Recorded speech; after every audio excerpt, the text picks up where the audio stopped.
So you're lighting, I'm opening? Well, technically, you're going to have to open first. No, I get it. I get it. But I'm just wondering if I'm lifting. You're the opening. Yeah, you're the opening act. Fireside Chats. Fireside Chats. Season 1. Season episode 1. 2. Episode 2. This lady. Just say that every time. No, we don't. Episode 2. We shouldn't.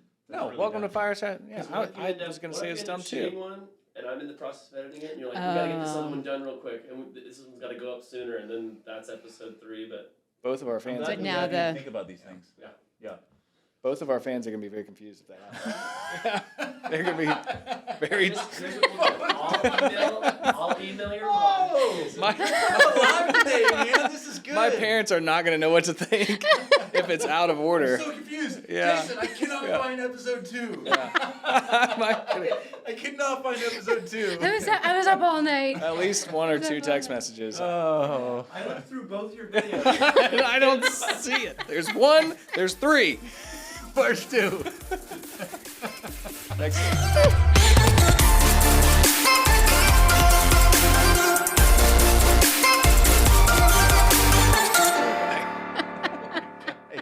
Good deal. Fireside Chats. There it is. So it's alarming. Yeah, see, it's small at first. We are but- live. But it will go in a moment. It's gonna singe my eyebrows. I know. I hope not. I'm kidding. I'm fine. I'm fine. Yes, I'm fine. Yeah, be careful with that. It gets warm. I'm actually Yeah, watch that worried laptop. about my baby. Yeah. Okay. Awesome. Well, so we're back with Fireside Chats. I guess I won't say which episode this is. Because we don't know what order we're But in. we do have a special guest today, Naomi. Why don't you go ahead and introduce yourself? Tell us a little bit about you. How long have you been in real One estate? question at a time. And one question at a time. Okay. So I'm Naomi, and When did it all start? it all started 5.5 years ago. I got into real estate. Before that, I was in music, and I'd been in music my entire life. And I thought I'll never do anything but music. And if people talked about anything other than music, I'd immediately leave the room. As a singer? Mm-hmm. Okay. Yep. And so that career started for me when I was, oh goodness, I started making records when I was 11. Really? She was like big time. Were you kind of a big deal? She won't In say certain it. circles. In certain circles? Yeah. But you know, when That's I cool. was it was when I was 15, moved to Orlando, Florida to be with all the Backstreet Boy NSYNC group. No way. People- Like with Disney and stuff? It wasn't. It was called Transcon Records. Okay. And Google that, and you'll have a whole other documentary series to watch on all what happened there. But I was one of the little teenagers, and then I got there, and I didn't like the control that they had over the people. And so I told my parents, after, of course, moving from Canada to Orlando, Florida for my music career, that I wasn't going to work with that company. And so started working with a Black Sheep studio. Long story short, got a big, huge record deal when I was 18. It was like... It was know. it You was knew a this? I massive. did. You Yeah. knew this. Yeah. Okay. Okay, this is good. It was a big deal. It was like a 5-album, $5 million recording contract in New York with Sony Records, and then traveled around the world. Told and you. then Big yeah, deal. yeah, yeah. Coolest first guess ever. Yeah.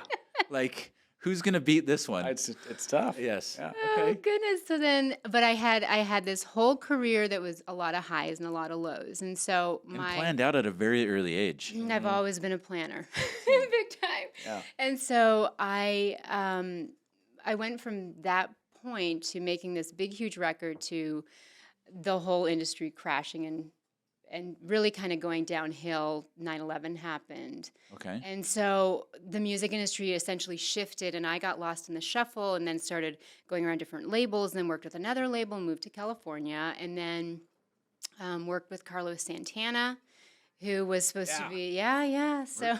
Really? Yeah. And he was going to be on my first single, and he was like, he had to ask permission, and he was granted permission, and then was written up in Billboard magazine. I still have this because now it's cool because I live in Tennessee. Yeah. And it was Luke Bryan and me, and he was positioned as the country star to watch that they said was going to take off, and I was right next to him on the Billboard magazine as the pop singer to watch that was supposed to take off. And then there's me, and then there's Luke Bryan. So my career did a lot of this. Right. And then I found my way Never to heard Christian. of Luke Bryan. I'm sure at some point he'll make it. Yes. Yeah. Yeah. Maybe we'll bring him on the podcast. I know, we gotta root for I'll put in him. a request. So when I met my husband, I was in my How long ago? almost 14 years ago. Okay. We've been married for almost 13 years. And so we met, I moved back to Canada, and then I went. Were you born in Canada? No, I was actually born in New York. Okay. But I had grown up in Canada from the age of 2 on to about 15 when I moved back, to Florida. But so then I was like, well, what am I going to do? I've left music. I've walked. There's a whole Randy Jackson story, too. Do you remember him from American Idol? I absolutely know Randy Jackson. But music career, there's a book. It's Yeah. called Backstage Pass if you want to read about my story in music. And then met my husband. This book's about you? It's my autobiography. Yeah. It's Yeah. in 6 languages. Mind blown You right had no idea what you were getting into. So then I went into Christian music, had a radio show in Canada, and then I had a friend call me from Franklin, Tennessee. He had just gotten married. I had just gotten married. He was like, I just wrote a song that got a Dove Award. You need to come to Franklin. And I was like, okay. So he really positioned it as the best small town in America. He's like, this is the best small town in America outside of a super hip and cool city. And I was like, okay, we'll come. Yeah. So we came to visit, fell in love, and 2 months later put our house in the market in Canada. And we were like, we're going to move to Franklin. Yeah. Surprise to my husband's parents. And Did your husband have a job that transitioned at that point? Or He was, no, so, I'm a believer. And so he had really been going up and down with these big career opportunities that also were not working out for him. And so I was like, why not just go? And it was such a path that we were being led down very clearly. Like when you look behind, you can so see it. And we just followed the path and came here. I made one Christian record, and then I had so many at this point, like good experiences and really bad experiences with labels. I was like, I know everything that they're going to do, and so I'm just going to do it myself. And so at that point, I didn't officially launch a label, but I became my own label. And so I was planning my own tours. I had a couple chart positions that did really well in different countries like Australia, New Zealand, and Canada. And so we'd go on these tours together, which were so fun, and had a lot of just really great experiences. And then, of course, our first child came along. And Changes everything. changes everything. How long When they're ago was that? little, I'm trying to. so he's 7. Okay. And so when he was born, we were like, oh, yeah, no, this is fine. My mom will travel or you'll travel and we'll just do this. I think we have an idea of what we think kids are going to be before we have kids. Yeah. And then, Nothing's going to change. Yeah. nothing will No. change. It's going to be the same. They're just Yeah. these little angels that just sit on Yeah. church pews when you go in Yeah. to sing. At least mine are. Yeah. Yeah. For sure. Yeah. Of course, It's the yours are. parenting. Yeah, It's yeah. the parenting. Of course. Yes. Yeah, totally. So by the time he was 2, I was retiring out of music. Okay. And so it's so funny because never before was I like, I'll never leave music. This is my life. Yeah. This is my journey. Sure. And then everyone started saying, you need to get into real estate. And I was like, Yeah. I don't really like realtors. That's what I said. Now all my friends are realtors. They're the worst. Yeah, I was like, I've never really met one that I like, so I don't know if that's a career choice for me. And then I had a friend, and she was like, I'll do it if you do it. And I was like, okay. And She's so still in real estate? she never really got into it. Okay. So we started our studying together, and I would do it like while my child was napping on me. And so for anybody who's listening who's like, can I do this? You can totally do it. Absolutely. And so after, I think it took me 4 months of nap time to get through the course. And then I went and did my exam. And so this is segueing into like one of my, coolest moments in real estate, which happened next. What is that moment? Yeah, I mean, I'm ready. Yeah, the cliffhanger. moment? Okay, so a big struggle for me was I had just left a ministry, right? Okay. Yeah. So it was something that my heart was in, and I felt like I was a part of like blessing and really these huge moments. And so leaving that to go into a career that I was like, Individual. yeah, and am I blessing people? Like, how is this going to look? Is there a Right. ministry element to this? And so while I was going through, and I had just completed my exam information and all of that, and I started taking this course that Keller Williams offers, that's Ignite, and I was taking this Ignite course. And in it, the church that we were attending at that time said, we are thinking about, this was like at their service, Yeah. it was a smaller church, and they're like, we're thinking about buying this piece of property and abandoning the land that we had and just buying one that already has a church building. Okay. And I was like, you know how when you're young, Yeah. like when you're new, you're just like, Every opportunity everywhere. heard Excuse real me. estate. Yes, Real my estate. ears someone said perked up. something. Yes. And so I was like, hello? Yeah. What? Yeah. And so they said, we're going to have a church board, not a board meeting, an open meeting, you Yeah. know, where everybody can attend. And so for that week leading up to it, I was like, man, I don't know who their agent is, but I'm just going to pretend it's me. Mhm. And so for the entire week, I like that. Yeah. I'm Assume the calling- deal. yes, Yeah, that assume the was sale. it. Yes. Yeah. So I was calling the county, the I city, really want to know if she got the listing. I don't know. I'm still waiting to Tune in Yeah. for season 2. Yeah. So I go to this meeting, and it turns out that this property was like, I had no clue because when you're also young and fresh, You don't you're know a what you don't know. little You don't know what you don't know. You don't Yeah. know. Yeah. And so I go into it. I've talked to everybody. I'm like, it's a historic overlay. It's in the middle of a neighborhood, and the neighborhood doesn't want it to be there. And there's a bunch of hoops that you have to cross because the city's angry about it. And so I come with this like little folder. And so we're all sitting there, and the church board members start talking about it. And when they're asking questions, I'm the one who's like, I've got the answer. Yeah. I know. And so I'm like referencing notes, and I'm like, well, when I Much spoke more to prepared than I would've been. so-and-so, yeah. So halfway through the meeting, they said, you just got your license, right? And I was like, yes, I did. And they're like, have you ever done a transaction? I was like, I have not. Define transaction. I would Yes. love to do this, though. Yeah. Yeah. And so they said, well, you know, you've obviously come very informed. And This is during the meeting. during the meeting. Wow. Okay. And they said, would you mind leaving the room? And we're going to take a I'm vote. getting out. Yeah. I don't know if that's a good thing. Yes. Would you mind leaving the room? I get that Okay. all the time. Yeah. That's different. Yeah. That's different. Well, so they said, are you residential or commercial? And I was like, let me call my broker. Because at that point, I'm like, Yeah. I don't know. Can I sell Yes. something that's commercial? Wow. So they said, you leave the room. We're going to vote if we're going to use you. And you find out if you can do this. Mhm. So I call my broker, and he's like, of course you can. Yeah. He was like, you're licensed to sell any real estate. Yep. So I come back in, and they're like, if you're allowed to, we voted yes. And I was like, Ah. awesome. Is that your moment? That was my first big. That and was that, your first big. It was my first big transaction. It was like a $1.7 million transaction, and we had to negotiate down from like $2 million, and it was this crazy deal with, like, now looking at it, so many hoops and so much Right. just Yeah. insanity. But also it was my vindication of, like, I get vindication's the wrong word.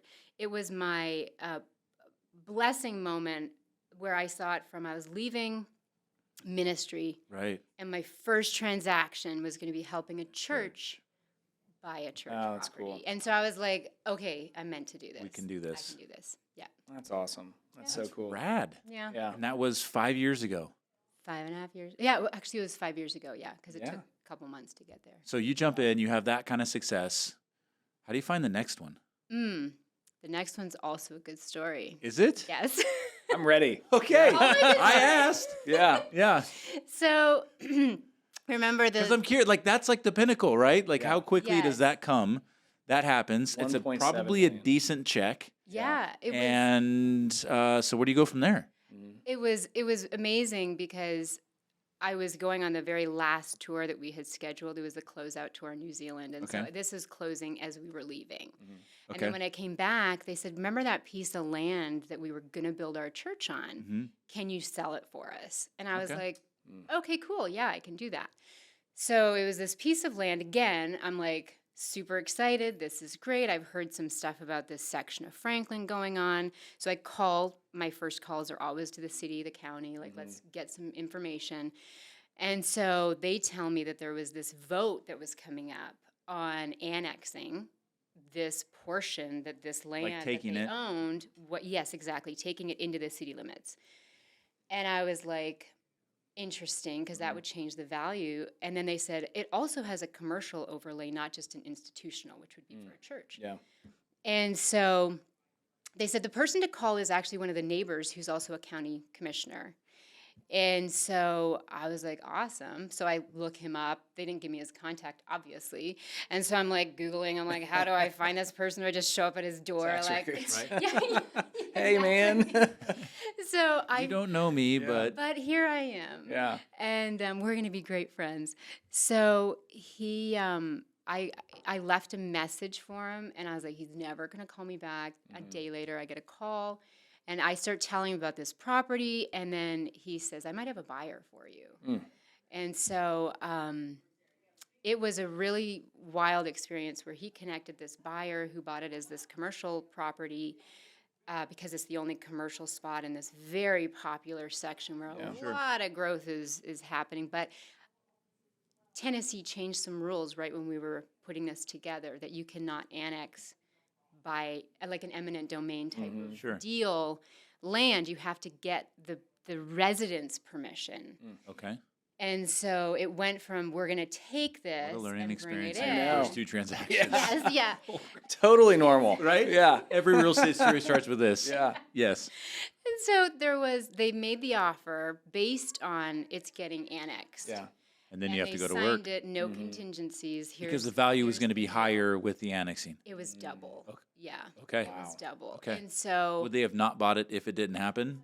Like at a Well, lower price? the very night, so I picked up the contract physically at 10 a.m. and at 7 p.m. it got voted down.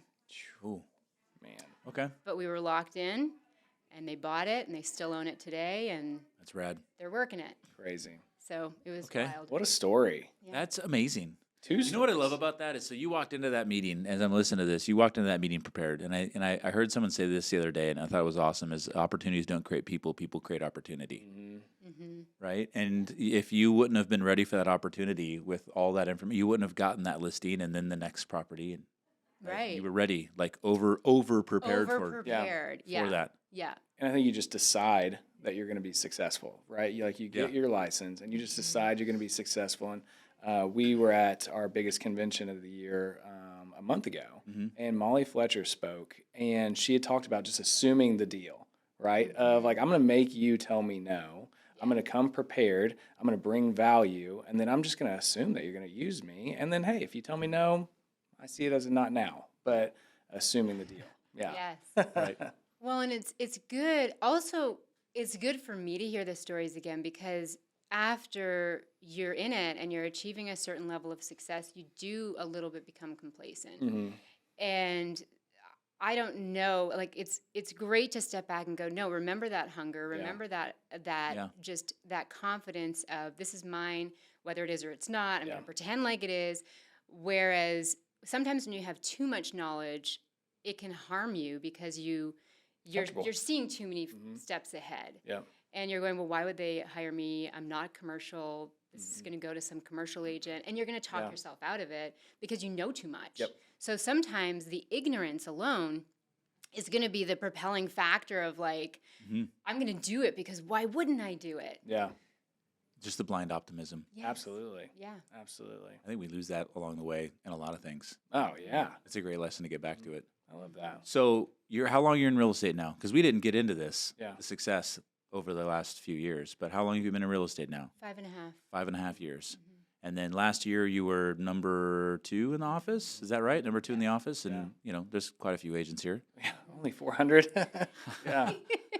Crazy. Congratulations. So how much- Yeah, Amazing. right. How much real estate did you sell last year? So last year I did. Do you want volume Roughly. or do you want? Yeah. Volume Like- and families helped.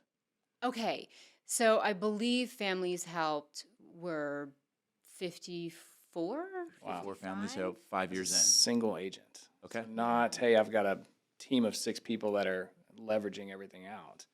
Was there a year where there was a transition, right? So I always kind of think that it's like the second-year syndrome or the third-year syndrome that real estate agents have, especially when they have a lot of success early. I see that happen a lot, where all of a sudden there's all this outside influence. You've got some you're on some people's radar, and all of a sudden people are kind of picking at you, telling you should do this, you should do that. They hire an assistant, and they make all these changes in their business, and then they start stepping back from the things that got Made there, them. made Yeah. them successful. Yeah. Did you ever hit a moment like that, or was it just on the gas the whole time? Like, was So- there a year where you did that?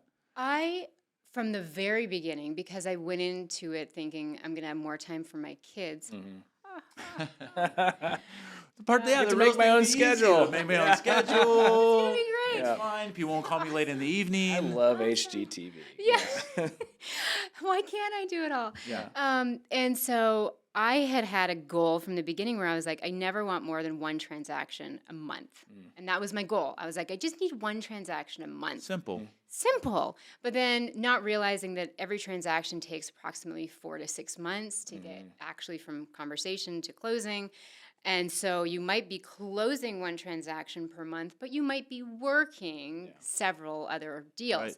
And so that, continued to grow. And I saw the trajectory, like the growth pretty quickly, like because out of the starting gate, it was strong. And so then my mentality is always, I need to beat that. I need to be better than I was before, like yesterday, today, yes, tomorrow, really great. And so it just kept growing. And then there's a noticeable slump when I had my second child, obviously. And then after that, it just kind of took off. And I think at that point, because my business is so heavily based on referrals and repeat business, 92% of my business is that. Repeat and referral. Repeat and referral. Okay. And so I've got an 8% of new business coming in. And at that point of what I was in the business for 2.5, 3 years at that point, then that repeat and referral business started up. And then it really exploded in 2020. And that's when things just, if you're looking at a graph, it just really went to another level where I was like, wow, I never expected to sell this. I never expected to have this many transactions. I never expected to have this,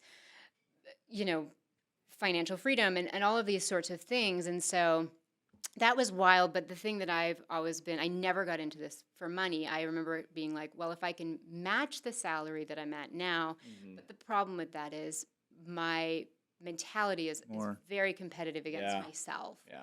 I'm constantly competing against myself. Really good. Yeah. I love that you said that, competing against yourself, not others, because when we're on a solo island, seeing all the success of other people's, it's very easy for us to compare it to others as opposed to ourselves. Yeah. Oh, It's massive. It can take up so much mental space that you stop being productive. Yeah. And so I always like looking at other people and being like, wow, they're doing amazing. I'm so excited. And how do I get myself, but I have to check myself a lot because I always have to, this is the fight that I constantly have within, which is my family is the most important thing in the world to me. And if that starts to go down in any way, shape, or form, I'd rather work on that than my career. And then my career mind is that other side of me that and I say to my husband all the time, I'm like, thank you so much for being in my life because you helped me to be sane. Because if you and the boys were not in my life, I would be a crazy person with my drive. It's the governor, right? Of like making sure we're not overdoing it and burning out and getting too crazy. It's kind of keeping us intact and making sure that we're doing what we're supposed to be doing. How do you find the balance in that? I think there's a good lesson there for agents. So you have a lot of agents looking at like I'm managing all these piles, and life's chaos. Yeah. And I have kids, and I don't. Chaos. It is always chaos. But how do you find the balance in that? I think honestly, it's like I have fired clients before. Okay. And I've fired them at all different price points. Yeah. Okay. And so if somebody is the person, not the price. That's exactly right. And so if somebody is not fitting and they're starting to either make me feel icky, they're not kind of giving the same energy back to me, or they're just not a good energy in my life, I'll immediately remove them because I want people who are really good and confident. And that helps me when I'm working to stay happy with my family. Yeah. So that's important to me, and I never, ever do anything based on money. And someone gave me great advice when I was in music. And I was on a show of his, and he's a big public pastor who has a show. And he said, never, ever make a life-changing decision when you're at the bottom, ever. He says you make life-changing decisions when you're at the top, when you're almost at the top, but when you are having success, because then you know you're making a good decision. He said if you're making it based on your stress factors, you're going to regret the decision. Yeah. And so I always look at it that if I'm feeling overstressed, if I'm letting that out on my family, on my kids, I'm irritable. I'm not getting time with them, and I can sense it, because the kids get more needy the less time you're spending with them. And so if I start sensing that, then I have to start going, it's never about the money, and you can't make it about the money. And if you don't make it about the money, it's funny that the money comes. It always does. And so I will at that point go, ooh, how do I now weed out what's in my life? Can I give it to other people? Can I, how do I handle this better so that I'm giving the attention to my family, that I've got happy kids who feel like I care about them? I've got a happy relationship with my husband that he feels like he's present in my world. And if what are we working for if the core of our life is getting the brunt of us, or getting like the smallest portion of us? Because you can have all the money in the world, I love it. but if you don't have your family, what do you have? Yeah, absolutely. Is your husband working too? Oh, yeah. Full-time job. So he owns a business, yeah. So we both own our businesses. It's amazing. Yeah. So tons of time in the Tons of Bannister free time. Tons of in the time. Bannister So household. What I'm hearing there is how you're finding the balance is it's not taking on more. It's actually getting rid of those. That's like super focused on what's important to me and getting rid of it. If the client's not a match, then it's just not a match, and I pass it off. All right. So, Naomi, from a team leader perspective, I see you working both in and on your business on a daily basis. And it's no surprise that you've been successful because of that. Like we talked about, the internal drive and competitiveness. I don't want somebody else to fall down for me to do well. I want to cheer everybody else on, and I want to do what you're doing. And then I also want to do a little bit better the next day and a little bit better the day after that. Right. So if you were talking to a new agent that's either already in the business, getting into the business, maybe they haven't experienced the market that we're in today, what advice would you give them? Well, I think the first piece of advice, if you're just starting now, you've got ignorance on your side, because this is your market. You have no idea what last year was like. Right. Love it. And so that's your secret weapon. You have no idea. And I think the biggest thing for me at my personal level of a success, the slowdown, I took it as, wow, I'm going to really actually lean into this. Yeah. Because it's been so hectic. And how many times in the last 2 years did I say, I'm going to have a nervous breakdown. Yeah. I'm going to quit. I'm just going to run off to an island somewhere, and I'm going to drop my phone on the way. Yeah. And so I was like, here it is. This is the reprieve. This is the recharge that I personally need now to get back into it. So I didn't mind stepping in the fourth quarter and going, I'm just going to take this time. And that's it. And now, as we're gearing up for the big spring market, my mind is going, okay, how is this going to look? And then the competitive, I can sit on the sidelines for so long, and then I'm like, okay, let's I'm do back in this. the game. Let's go. Yeah. And so I have been revisiting the models of where has the success come from? What has worked for me in the past? And for me, it really is relationships and the connection I have with my clients. Yeah. And how happy they are when I call, how much it means to them if we go for a coffee, which I've never had time to do. And so my connection with my clients is always be like, hey, I was in your neighborhood. I thought of you. How's your house working out? Very light touches. And so now I'm able to kind of lean into that a little bit more because I have more time, which has been actually very exciting. I had one of those coffee days this morning, and I was like, this was so fun. Yeah. And then also looking at, I've got an 8% of my business. I'm very stats driven. And so I look at it very analytically, like, okay, what's working, what's not. I've got 8% that's with new business. And I was literally saying to someone who's on a huge team that I was giving a referral to out of state, and I said, so I've got to work on that. I don't have a lot of new business coming in. How can I do that organically? Because I'm very big on organic, creation of, And so she was like, I love that, but don't forsake what's made you who you are, that 92%, because that's your business. And she was like, so lean in on that instead. Lean in on that. She was like, the 8%, great. Grow your business, great. But don't make that your focus. And I was like, I love that. Love that advice. Would you say that level of service and like your ability to grow and cultivate relationships, is that what sets you apart from other real estate professionals? I think so. I think it's a combination of maybe 2-3 things. I repeatedly hear from clients, there's not a transaction that does not have a huge stress at some point. Yeah. Every single one of them does. And I consistently hear from clients during that stressful time that I was a calming voice. I was very, they would get on the phone with me and they said instantly I felt like it was going to be okay. Feel better. Yeah. Feel better. Yeah. Be And the calm in the so, storm that people seek. exactly. And so I know that that's one of the things that my clients really, they've appreciated. Yeah. Also, always having more information than you ever think you're going to need. And so when I get news and it's bad news or it's not the best news, before I bring it to my client in that time is of the essence time frame, Yeah. I want to prepare not just, oh, I'm going to React. wing it. Here it is. Here's the bad news. Let's figure it out while we're on the phone together. Yeah. Before I get on the phone with them, I'm going to go, I need option A, B, C, D, Yeah. and then I'm going to let them choose. And I always support. And this is where I think it's really important for agents because I know a lot of training is money, money, money focus. You have to, at those tough moments, at least for me personally, step back and say, I am here for you. If you want to walk away from this $4 million transaction, I'm going to read this contract again. I'm going to find the way for you to do that. And I'm going to be here supporting you. And if you never buy a house again, we're going to feel good we did this together. And I think when you take money out of the equation and you just focus 100% on the person and what they're going through, it's really surprising how much that comes back. And how much people, when the pressure comes off and when they feel like someone's supporting them, they usually end up making the right decision. And it's really surprising, but they do.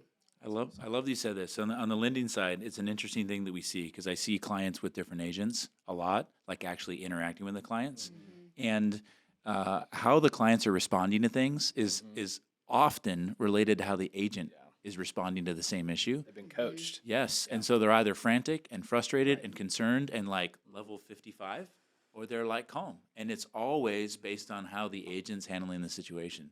Interesting. Always. Every single time. I'm like, why is this? I'm like, oh, this agent's also There it this. is. There Yeah. it is right We there. found Well, it. Why is it always calm? It's because this agent's calm. Yeah. Real estate in life is stressful enough, and bringing that calmness, I think, is massive. Love it. Yeah. Awesome. Well, thank you so much for spending a little time with us and just kind of telling us your story. It's a great one. I mean, there's plenty more that we could have. I got like 92 I more was gonna questions say, for yeah. you. I have a few. Do you mind coming back like 6 or 7 more I'll come back. times? This Yes, is super exactly. fun. Yeah, that'd be great. So, Keith, anything else from you? No, I think it was great. It was awesome to get to know you. That's a really cool story Awesome. and how you brought that in, and this is cool. Awesome. Fireside Chats. Do you have the lid? There it is. lid. Here it Put her is. Get out. Got to do it fast. Ooh. There it is. Good deal. Thank Awesome. you. That was really cool. Awesome, guys. Yeah. I just lost some hair on that one. Did you? Yeah. Well, you're supposed to slide. Well, thanks for telling me. Yeah. Well, I mean, you got to let your kids learn, you know?